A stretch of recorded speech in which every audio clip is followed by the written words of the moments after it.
Hello all and welcome back to another wonderful video. Today I'm in this strange looking home because I have a new game to teach you about, and that game is called Barricade Checkers. Now this is a very simple strategy based game that involves a tiny bit of luck. All you're going to need to do for this game is to create the board sort of like you see here. Now this board is customizable, but you do need to make sure that certain sections of this map are exactly the same. I'm going to go ahead and kind of highlight those. I'm going to do some kind of edity thing here and highlight those sections that need to be more or less exactly the same. Now you can move these in the corners or wherever else you want, but those sides need to be exactly the same because these are essentially your bases. That is the purple base and the red base. The objective of the game is to take turns rolling out of 6 and move your carpets or your fruit boxes if you're in the red team, or your carpets and your barrels if you're on the purple team, and get them all the way to your opponent's end. So, for example, the red team would want to get their carpets all the way over here, and the purple team would want to get their carpets all the way over here in one of these black spaces. It can be any 3 of these black spaces back here. If you get 3 of your carpets in your opponent's base, then you win. You've won.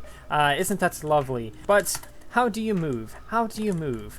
Starting with the roll command, you're going to have to use /roll6 because that's how you roll out of 6. So I'm going to type in /roll6 and assume that I'm on team red. I got a 1. That's terrible for this example, so I'm going to redo that. 5. Okay, so what I can do is I can move my fruit boxes, or I can move my carpets 5 spaces. They must move diagonally in any direction. They can move backwards, you know, up this way or whatever else, but it has to be on the carpet that, you know, it has to be on the same color. So my fruit boxes are on black and my carpets are on white, so my carpets would always be on a white space no matter how I move, and my fruit boxes would always be on a black space no matter how I move. Since I rolled that 5, I can do something crazy and wacky, sort of like this. So I can go 1, 2, 3, 4, and 5. Now I can do that. I can go all the way around and backwards if I want to. The only rule is that I cannot go on a space that I've already been on for that turn.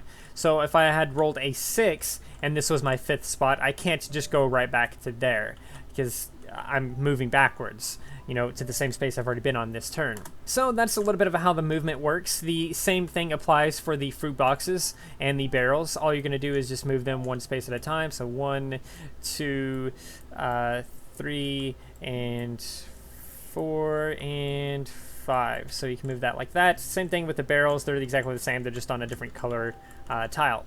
So you may be questioning, what's the deal with the fruit boxes? What's the deal with the barrels? These are your barricades. These cannot capture pieces. These cannot score points for you. All they do is block your opponent. So if I have sort of like this, how it was originally, and purple is wanting to get into my base, they can't get in because they can't get on any of these black tiles. But there is a way for them to break through barricades, and there is a way for you to break through barricades as well, my dear friend. All you have to do is roll an exact number to get on the same space as the fruit box. However, this is risky because when you do that, you sacrifice your carpet. So if I was purple here and I rolled a 3, let's just pretend I rolled a 3, I can do 1 and 2 and 3. So purple has landed in the same space as this fruit box. So what they can do now is they destroy the fruit box, but it costs them their purple carpet. The purple carpet is killed as well as the fruit box, which it means you just sacrifice yourself to break through the barricade. So now the space is exposed, and the opponent, the purple team here, can move in and get through here very easily, which we don't want as the red team. As the red team, we don't want that. So maybe you want to be able to move your fruit boxes. So if you rolled a 2 or something like that as red, you can go 1 and 2 and block it again.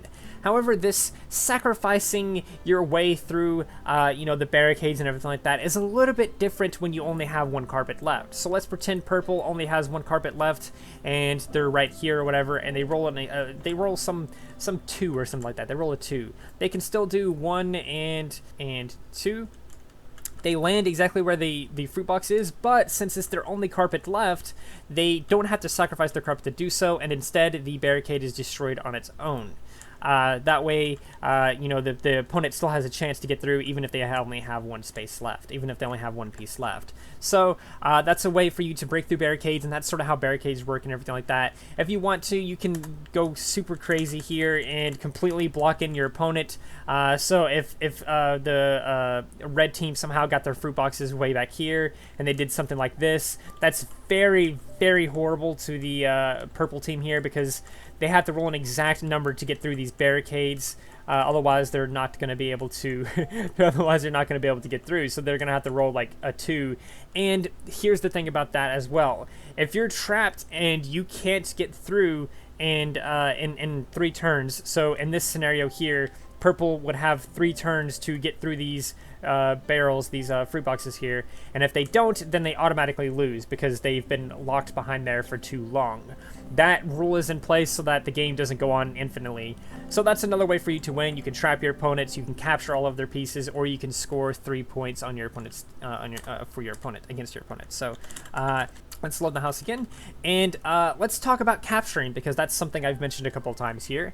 So to capture a piece, red or purple, they're going to have to land an exact roll to get exactly above the opponent. So let's say this is your scenario here. You have this lovely little scenario here. There's a purple carpet here and a red carpet here. Let's say red rolls a 3. So they can go 1, 2, and 3. So they've landed exactly above this purple carpet, which means red now gets to capture that purple carpet. Red defeats that purple carpet, and that purple carpet is dead. It's been captured. We just move it over here to the water or somewhere else. Maybe you want to make a decorative area up there or in the corner somewhere for you to, you know, put all of those pieces. That's fine, but that's what I'm saying is, like, it's captured now, you have to move it off the board. That's how you capture, and keep in mind that fruit boxes and barrels, which are your barricades, cannot capture. So if my opponent tries to come in here and you know, come up here like this or something like that, that's not going to capture. That's not how that works. You can't even get directly above it anyway, because the barrels are on white and I'm on white. So ha ha ha. So barrels and fruit boxes cannot capture. They are your barricades. The only thing that can capture are carpets. So carpets can capture carpets, etc., etc. Now you may be wondering, okay, but what happens if this is your scenario? It's technically above it. Do I capture it? Well, no, the answer is no. It has to be exactly 1 space above that carpet. So this wouldn't capture, this scenario here wouldn't capture, but this scenario right here would capture. And so red carpet would be captured. Now, if you lose all your pieces, you lose, but if you have 1 piece left, there is still a chance, and the reason why is because you can still revive pieces that have been captured. So if red is over here somehow, they've somehow got through these barrels and everything else, and they're over here or whatever, and they land like a 1 or some weird number so they can move around and get to the space. They can move over here, they successfully score a point, and they can get a carpet back if they've lost a carpet. Now when they do that, they have to move it to one of the spaces back at, well, essentially where the carpets originally spawned, on one of these white spaces back here. Same thing with purple. If they capture, then their pieces would be moved back here, except on the black spaces instead, because they're opposite. And they're opposite for a reason, obviously, because the barricades need to be able to block them, and you need to be able to capture, so that's why they're opposite colors, in case you're curious. So that's sort of how capturing works and everything like that. A couple more scenarios about capturing and stuff like that. Since these purple carpets up here haven't been moved yet, they haven't scored or anything like that, they're technically still part of the game, so they can still be captured even though they're way back here. So if I rolled a 1 as this carpet over here, I can move that carpet there, capture that purple carpet, and score a point. So that's a way for you to, you know, double up on, you know, capturing and scoring and stuff like that. So not only did I just score right there, but I also hurt how many pieces they have left. They only have 2 pieces left now because I've captured them. So that's a way you can capture. Obviously, the same thing works for purple against red. I'm just using red as the primary example here. You may be wondering about actually having pieces. You know, let's just scatter these pieces around and everything like that. Let's say this is the scenario here. I've already scored and everything like that. I've already scored, and red's already scored or whatever. And purple decides to roll, and they get a 2. Now they could do this. They could do 1 and 2, They could do that. That's totally fine. That's a completely legal move. But since this carpet has scored, nothing's going to happen to this carpet. This carpet can't be captured. This carpet can no longer be moved. Nothing can happen to this carpet. It just stays there as a permanent reminder of, hey, you've scored 1 point already, and it helps you keep track better of the score and stuff like that. So once you score, this carpet you scored with is no longer in play. You cannot move it. It cannot be captured. Nothing can happen to it whatsoever. It is done. It is there forever unless the game ends. Unless the game ends, that carpet's there forever. So that's sort of how, another little mini thing there about, capturing and stuff like that. I think I explained all the rules. Just keep in mind that when you do this in a party, it's only 2 players, and you're going to have to unlock your house because it's the only way for your opponent to actually be able to, move the things with the crowbars to actually have the house unlocked. So keep in mind they have to have the house unlocked, and keep in mind that it's a 2-player game. You might be able to do some kind of team thing with this, 2 people versus 2 people. You might be able to do that. You might be able to play around with that a little bit, but it's just a primary 2-player game here, and it seems like it's a lot of fun. I've played it a handful of times with some friends. It's a lot of fun. We've had some fun with this, and I do want to do a tournament of this games at some point. So at some point, we're going to do a stream for Barricade Checkers, and we're going to do a whole tournament and everything like that. If you're interested in that, go ahead and comment below, and feel free to join my Discord in the description below. Anyway, that is going to do it for the video. I do hope that you enjoyed, and if you did, please do like, subscribe, and share, and do all of those wonderful things, because when you do those wonderful things, you get access to wonderful content such as this. But that's not all you get. That's not all you get. You also get to become wonderful yourself, and I think we all want that. So do those wonderful things, and until next time, stay wonderful.